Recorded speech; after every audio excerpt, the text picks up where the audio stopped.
जय माँ चर्चिका माँ चर्चिकांकर उत्पत्ति स्थल आद्यस्थल एठारू ठाकुरंकर मूर्ति गढ़ा होई मुख्य मंदिर रे प्रवेश करा जायछि।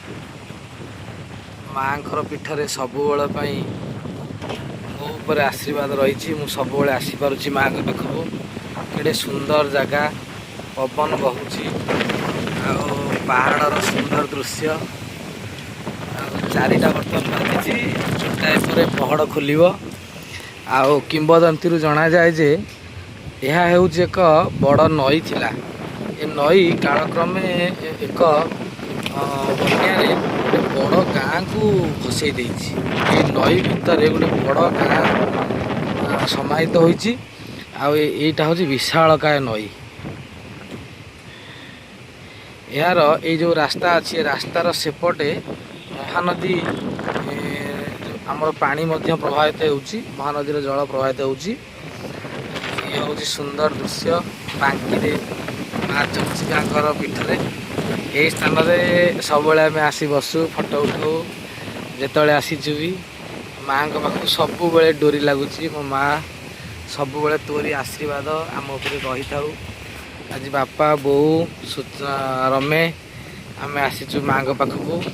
आ घंटाए पर पहड़ खोल नना एठी दीप सजाड़ुचंती राति पाई परिष्कार करचंती दीपदानी की। माँकर ये घोड़ा रही।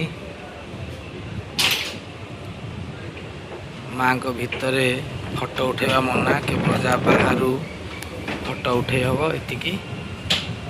माँ को फोटो उठेवा मना। सुंदर मंदिर कारुकार्य।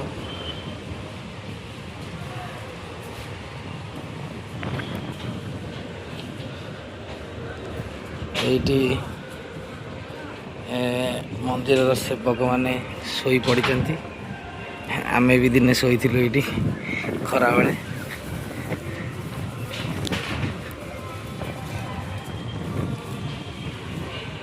पार्श्व देवादेवी मंदिर रही। त्रिनाथ मंदिर गतीश्वर नीलकंठेश्वर मंदिर। रघुनाथ जीवंकर मंदिर रही।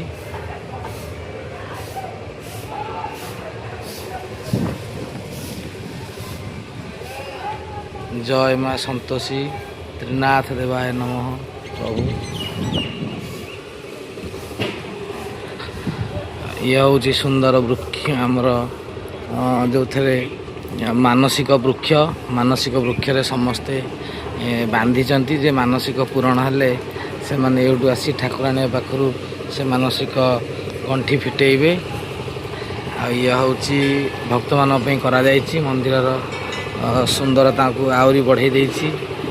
सुंदर भाव होइछि। खरा वर्षा कबलरू भक्त माने किभଳି सुंदर भाव जीवा आसवा करें। माँकर बहुत सुंदर दृश्य। सबु बेले मु आसुची माँ के पाखक। एमती मु आसुए प्रभु। आ माँकर जीवनर जो कारुकार्य सब यही सब कांथरे वर्णना करा जायछि।